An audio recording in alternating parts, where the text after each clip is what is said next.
Jesus, nós te amamos. Todos nós que estamos aqui te amamos. Não há nenhuma outra razão pela qual a gente está aqui, se não é pelo nosso amor por ti. E o nosso amor por ti revela o nosso amor pela tua obra, pela tua igreja, pela missão, e pelo amor que temos a esses 5 ordinandos, que foi o Senhor quem os amou e nos amou primeiro, e a fonte do nosso amor e da nossa comunhão, e que esse teu amor seja derramado em nossos corações. Agora, enquanto tua palavra será proclamada, aquece, fala aos nossos corações, nos enche, nos edifica, nos alimenta nessa festa, nessa celebração, para que juntos provemos da tua santa presença. É assim que eu oro, em nome de Jesus, amém e amém. Podem sentar, meus irmãos. Que alegria estar aqui em casa nessa noite especial. Pregar a palavra é sempre um privilégio e também sempre uma responsabilidade, mas numa ordenação como hoje é um tempo muito especial. E eu sei que eu falo por mim e falo por todos os meus colegas do clero, também os bispos, como é importante para a gente uma noite como essa na vida de vocês. Então a gente está muito feliz. Eu estou diante de 5 homens de Deus que eu vejo florescerem e crescerem exponencialmente em graça e unção no serviço. Não só eles, mas esse chamado e esses encargos são também de Isa, de Teresa, de Zoraide, de Luciene, de Graça. E é muito bom partilhar algo do que o Espírito Santo aqueceu meu coração para essa noite. Eu escolhi esse texto porque são palavras que nos alimentam a todos, aos ordinandos e a todos nós que estamos aqui, para que todo mundo possa sair alimentado, né? As cartas de Tito e a Timóteo são chamadas de cartas pastorais. Nelas o apóstolo Paulo ensina a Tito, que estava em Creta, Timóteo, que estava em Éfeso, sobre como liderar, sobre como pastorear. É ele pastoreando os seus e ensinando eles a pastorearem a outros. Então, numa noite como essa, eu acho adequado um texto desse de Tito ou das cartas a Timóteo. E é engraçado porque, quando o reverendo Davi foi ler, ele disse o que ele sabe, mas que não está no texto. Ele disse: nós vamos ler a carta do apóstolo Paulo ao seu filho na fé. E eu acho lindo, porque ele começa a carta falando da autoridade que tem. Paulo, apóstolo, ele podia só ter dito pai na fé, seu pai na fé, ou então Paulo, seu amigo, mas ele não, ele começa com autoridade, mas ao mesmo tempo, ele logo no começo, ele diz assim, ao meu filhinho, ao meu amado Timóteo. Então, ao mesmo tempo, ele fala com autoridade, mas fala a alguém com quem ele tem intimidade. E isso me lembra quando Dom Paulo me chama de Dom Ivanzinho. É um negócio meio maluco, porque ele tem uma autoridade, ele é o nosso arcebispo e tem toda a autoridade, mas quando me chama de Ivanzinho, ele mostra também o carinho. Foi assim que Paulo escreveu essa carta. E ele sabia que essa carta ia ser lida por mais do que apenas Timóteo, por isso que ele também precisa dizer da autoridade que ele tem. Não é qualquer pessoa que estava escrevendo aquilo ali. Eu tive uma dificuldade enorme de escolher qual dos textos dessa carta, ou dessas cartas de Timóteo, especialmente, eu ia trazer para a gente refletir aqui, porque são muitos temas importantes para o ministério de vocês e para o nosso ministério. Dentre outros que eu não escolhi, tinha um texto que vocês conhecem: não tenham vergonha do Evangelho. Isso poderia ser um tema de um sermão de ordenação. Outro é quando ele diz assim para Timóteo: pregue a palavra. Poderíamos fazer um sermão pensando nisso. Ou então tem outro texto que eu acho lindo, que é: guarde o que lhe foi confiado e delegado por imposição de mãos, que é o que nós vamos fazer com vocês hoje. Tem outra parte dessa carta que ele diz assim: saiba que vai haver tempos difíceis, mas persevera. Em outro momento, Paulo diz a Timóteo: seja equilibrado. Todos esses textos ficaram saltando para que eles pudessem ser pregados hoje, mas me pareceu bem separar os primeiros versos do capítulo 2 da segunda carta, porque nele tem 4 reflexões que eu julgo importantíssimas para todos nós que estamos aqui, e especialmente para vocês 5. no final da vida de Paulo, porque nessa segunda carta ele já estava preso, já bem no finalzinho, ele começa no primeiro versículo que diz assim: Tu, pois, meu filho, fortifica-te na graça que há em Cristo Jesus. Em outras palavras, Paulo está dizendo: meu filho, seja forte em saber que tudo vem dele, e tudo é favor e merecido, tudo é graça, fortifica-te na graça. Não é pela sua capacidade, não é pelo seu esforço, não é pela lei, não é pelo seu conhecimento. E eu digo isso porque nós corremos o risco o tempo todo de sermos influenciados pela meritocracia, porque no mundo é a meritocracia, mas Paulo vai dizer a Timóteo: fortifica-te na graça. Não tem a ver com mérito, tem a ver com a graça de Deus.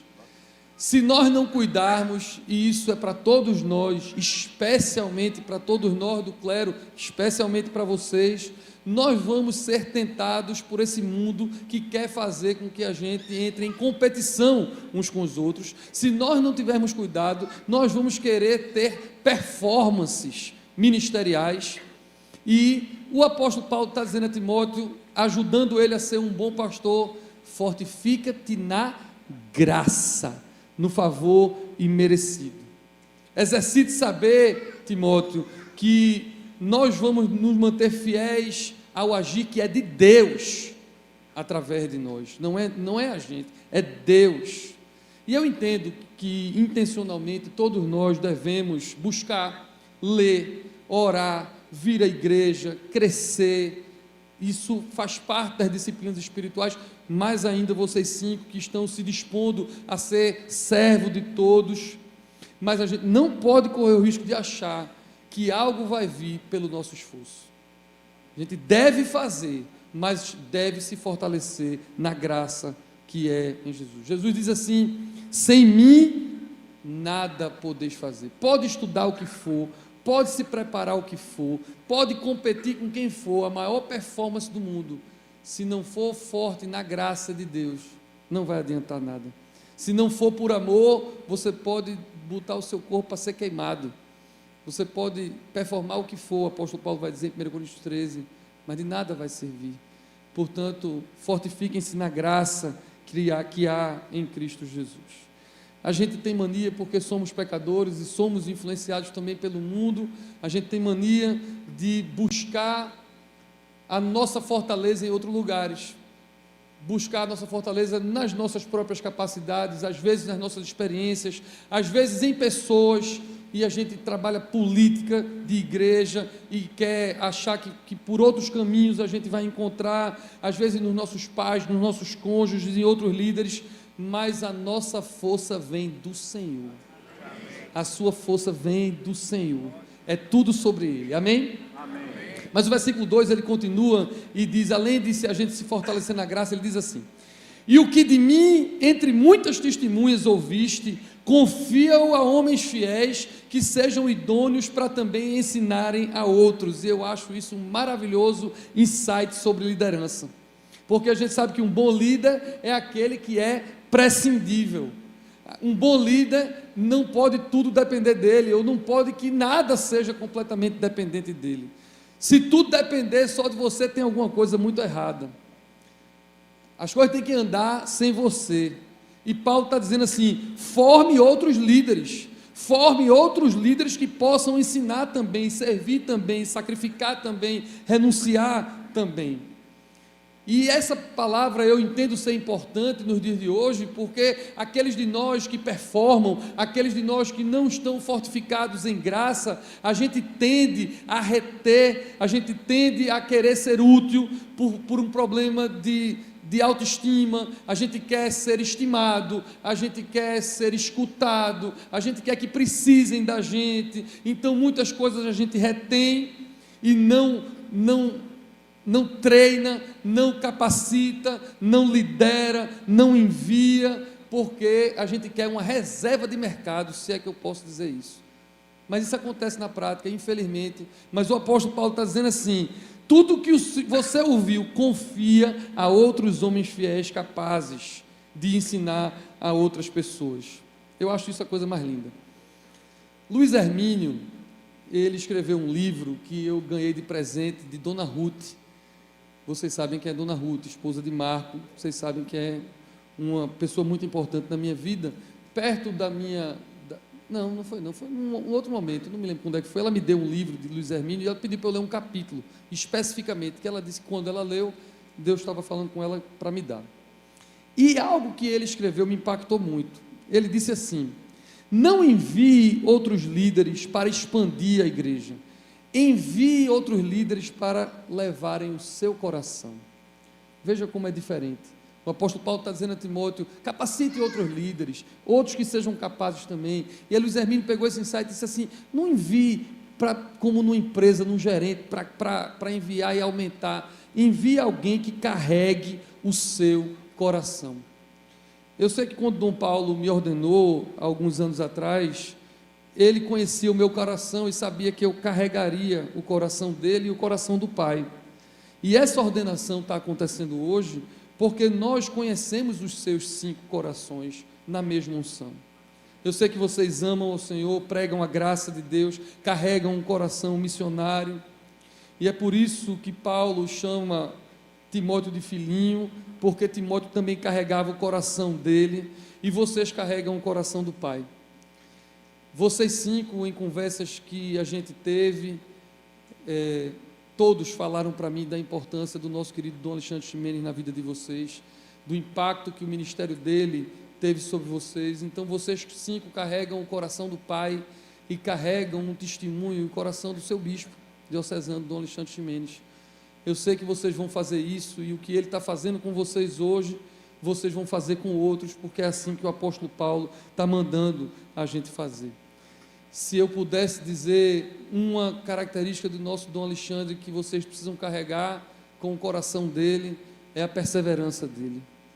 Carreguem isso até o fim, até o fim. Vocês devem também ser ensináveis, porque aqueles que ensinam são ensináveis, e a gente vai imaginar uma grande progressão geométrica do coração do Pai na vida de muitos que vocês vão delegar e capacitar também em nome de Jesus. Amém?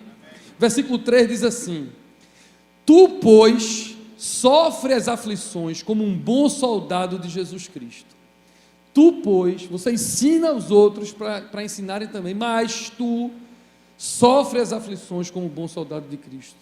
E vocês sabem que não é uma jornada fácil para ninguém. Esse é o ponto que eu quero demorar menos, porque hoje é noite de festa, eu não quero estar falando muito das broncas.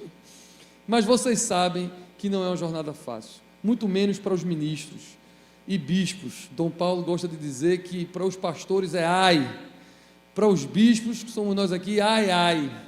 E eu e Jair, a gente estava com ele terça-feira, ele disse: para o arcebispo é ai, ai, ai.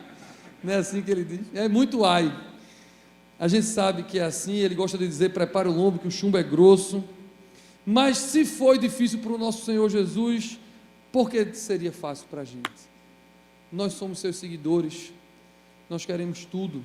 Temos que aprender a sofrer, temos que aprender a ser resilientes, temos que aprender a não ter a última palavra, temos que aprender a ser submissos, temos que aprender a disciplina do silêncio, que é tão difícil.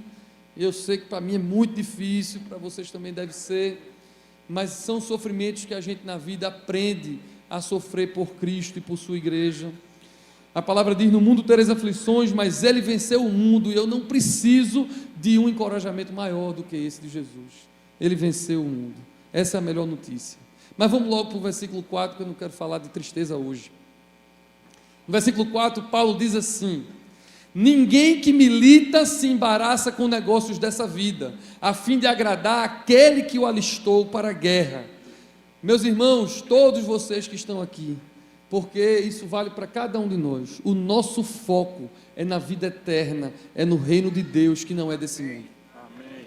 Não viva para esse mundo, viva para o reino de Deus. Nós não podemos ficar presos às coisas daqui, se temos uma eternidade para viver. Tem gente que quer viver a vida eterna, mas fica se embaraçando com as coisas dessa vida. Gente que, em vez de ter uma vida simples aqui, complica a vida, deixa a vida aqui tão complexa. É tanta coisa que tem que fazer, é tanta coisa que tem que ter, é tanta aspiração para as coisas daqui, que se embaraça e aí não consegue viver a vida eterna que está posta diante de nós. Quer muita coisa. Quando você quer muita coisa aqui, você perdeu o seu foco. Lógico que nós temos desejos lícitos de uma vida digna, de uma família e de sustento. Não é disso que eu estou falando. Eu estou falando de tudo mais que passa do que é razoável e que por conta do mundo a gente quer também. E a gente olha para quem está do lado e a gente quer também. E a gente tem desejos que nós não deveríamos ter, porque nós somos diferentes. Eu não sei se todo mundo que está aqui é crente, não sei se todo mundo que está aqui crê em Cristo, porque é uma noite celebrativa, mas aqueles que creem vivem noutro reino, vivem noutro mundo, noutra cultura, e nós temos um Senhor para agradar, alguém que nos alistou. Você que é cristão, você foi alistado. Não são só esses 5 não, esses 5 foram também, são servos de todos, mas nós fomos alistados por alguém, e importa que a gente agrade a Ele em primeiro lugar, depois a gente quer agradar o nosso coração, ou quem estiver perto da gente. Mas para vocês isso é mais. Para vocês isso é mais. Não dá para ficar querendo muita coisa daqui, porque vocês estão casando hoje com o Senhor Jesus. E importa agradar o noivo em primeiro lugar. Amém? Vale para as esposas, que eu acho que deviam estar tudo sentadas juntinho para eu olhar. Mas eu estou vendo Isadora aqui, estou vendo Luciene ali. Olha, ali atrás tem gente também. Olha a Graça ali. Amém. Isso vale para vocês também. Paulo diz assim em Atos 20, 24.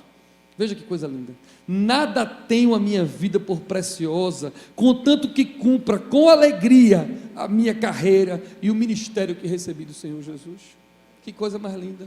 Nada tenho por precioso. Que mentira, eu tenho tanta coisa por preciosa.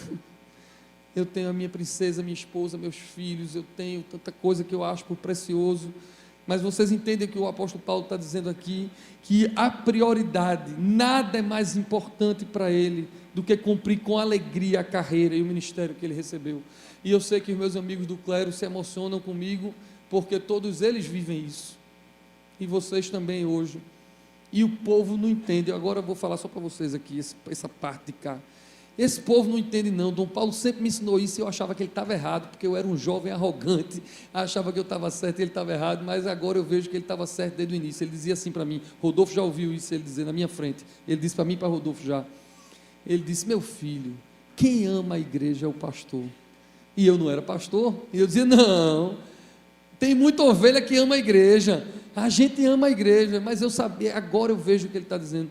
Nós sacrificamos, nós renunciamos, enquanto alguns dormem, nós estamos acordados orando, enquanto alguns estão vendo uma série, assistindo um jogo, a gente está estudando, a gente está trabalhando, e nada impede esse amor. Vocês agora vão viver cada vez mais isso, é uma crescente.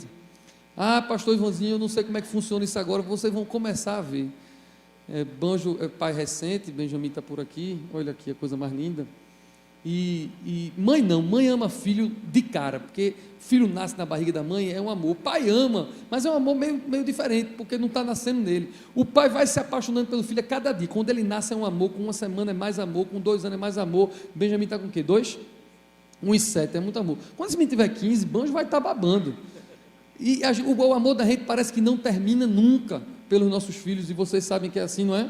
Cada tempo vai aumentando o amor. E vai ser assim com vocês pela igreja.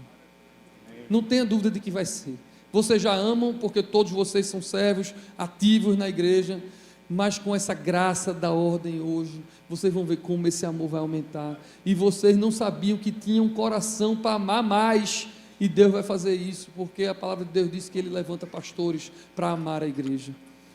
E a igreja às vezes é muito mal amada, mas não por vocês. A igreja que vai ser influenciada por vocês, pastoreada por vocês, cuidada por vocês, será bem amada, em nome de Jesus. Amém? Amém. Ninguém que quer mesmo servir se embaraça com as coisas dessa vida. Ninguém que quer mesmo servir se embaraça com poder, com cargos, com nomes, com títulos, quer só agradar aquele que o alistou. Aqui nenhum dos 5 está pedindo para ser ordenado. Pelo contrário, alguns eu tive que convencer. Eu e Igor e Rodolfo aqui. Neto é o único que eu não cuidei disso, mas foi o pastor dele que pediu a ordenação. E no mundo há muita competição, no reino de Deus há cooperação. Eu gosto de uma frase do nosso amigo reverendo Marcondes, que está aqui conosco hoje. Ele diz assim: se vocês querem poder, esperem competição. Se vocês querem serviço, esperem sofrimento e muita demanda. Quem quer agradar a quem alistou e não quer se embaraçar com as coisas desse mundo, não vai se embaraçar com competir, não vai se embaraçar com política de igreja, não vai se embaraçar com nome, não vai se embaraçar com placa de denominação, porque vocês vão ser ordenados na igreja do Senhor Jesus Cristo, naquela que é una, santa, católica e apostólica, e a gente não se embaraça com mais nada, a gente só quer servir àquele que nos alistou. Amém? Fortifica-te na graça, investe noutros homens em progressão geométrica, sofre as aflições e permanece, foca nas coisas que são do alto, e por último, não desista. O reverendo Rodolfo, que está aqui, há muitos anos atrás, foi o pregador de uma ordenação, que eu tive o privilégio de participar, e ele foi pregar nessa ordenação, e ele disse um negócio que nunca mais eu esqueci, e eu pedi permissão a ele para repetir aqui. Eu sempre achei, porque todos vocês sabem, todos vocês não, mas a grande maioria sabe que eu sou apaixonado por Richard Foster, que é um autor que me influencia bastante, e Richard Foster tem um livro, e não é só ele que diz isso, muita gente diz isso. O livro de Richard Foster chama Sexo, Dinheiro e Poder, e ele diz que essas são as grandes tentações que nós todos sentimos na vida. É lógico que existem outras, mas essas são secundárias, são, diria, acessórias. Em algum momento elas vão se ligar a sexo, a dinheiro e a poder. E eu preguei isso durante muito tempo, que a maior tentação de todos os homens é sexo, dinheiro e poder. E eu sempre disse isso, até que o reverendo Rodolfo naquele dia pregou e disse: não para o servo de Cristo, não para o pastor, para o missionário. Para eles tem uma tentação que, acredite, é pior do que a do sexo, do dinheiro e do poder. E eu prestei muita atenção no que ele disse, porque eu nunca imaginei que pudesse ter algo pior do que sexo, dinheiro e poder de tentação. E Rodolfo disse assim: para vocês, meus irmãos, é a tentação de desistir. Ela vai bater quase todos os dias na porta de vocês. É a tentação de dizer: aqui para mim já deu, eu não tenho que passar por isso. Eu não tenho que sofrer o que Jesus sofreu. Eu não tenho que sofrer a perseguição, eu não tenho que sofrer a calúnia, eu não tenho que sofrer as pedras, eu não tenho que sofrer do cansaço. Para mim já deu. E não, vocês vão vencer a tentação em nome de Jesus. Amém. Vocês não vão desistir. Amém. Paulo tinha muitos motivos para desistir. Sofreu açoites, apedrejamento, naufrágio, perigo de ser morto, espinho na carne, que nunca saiu dele.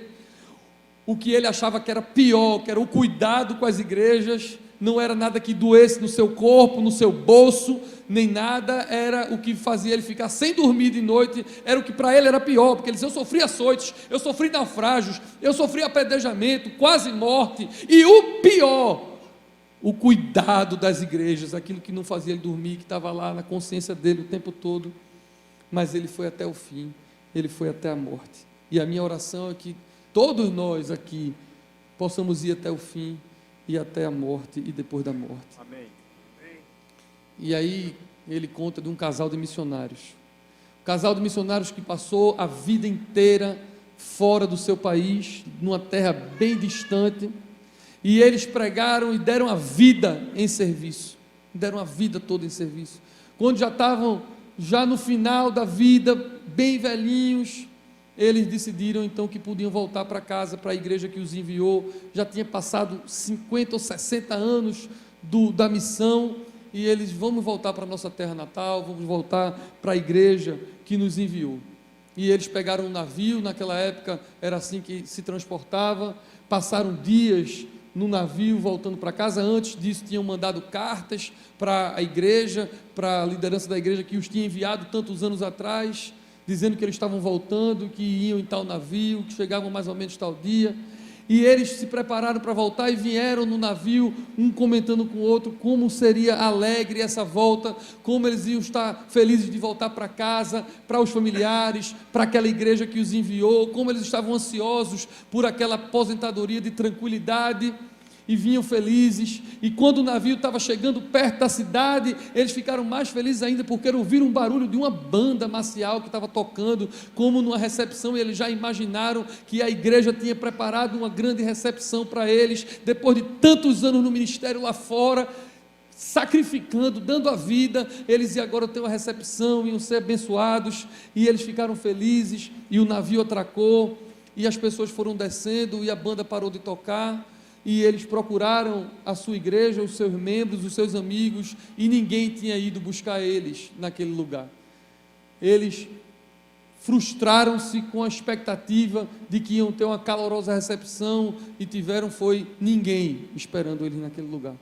E eles ficaram muito tristes, e foram para a casa onde eles iam ficar, e foram desarrumar a mala, e aquela mulher era uma mulher de oração, e ela estava orando muito, mas ele ficou muito bravo, e ele ficou muito triste, muito frustrado, e ele disse: isso é um absurdo, nós demos a vida por essa missão, por essa igreja que nos enviou, nós sofremos, nós nunca desistimos, só a gente sabe o que a gente passou lá, e a gente avisou que ia vir, a gente avisou que o navio ia chegar esse dia, e não tinha ninguém lá para pegar a gente, ninguém para honrar a gente, ninguém para fazer nada, é um absurdo. E essa mulher só orava e dizia: calma, mas ele não estava calmo, ele estava indignado, e com toda a razão de estar indignado, e ele não sabia mais o que fazer, e disse que ia sair para espairecer a cabeça, e essa mulher bota o joelho no chão, começa a orar, e ele vai caminhar, e quando ele volta, ela achou que ela estava mais calmo, que ele estava mais calmo, ele não estava mais calmo,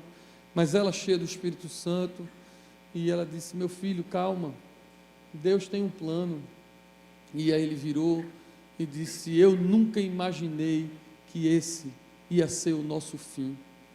E ela então olha para ele e disse: quem disse que esse é o nosso fim? Quem disse que a missão terminou? Quem disse que essa é a nossa chegada? A nossa chegada não é aqui, a nossa chegada é no nosso lar celestial. Quando nós chegarmos lá, aí vai haver festa, vai haver uma dança para a eternidade. Nós não lutamos para receber louros aqui. Vocês não estão servindo para receber tapinhas nas costas aqui. Nós todos, e vocês todos, estamos aqui para aguardar o dia que nós vamos chegar em casa.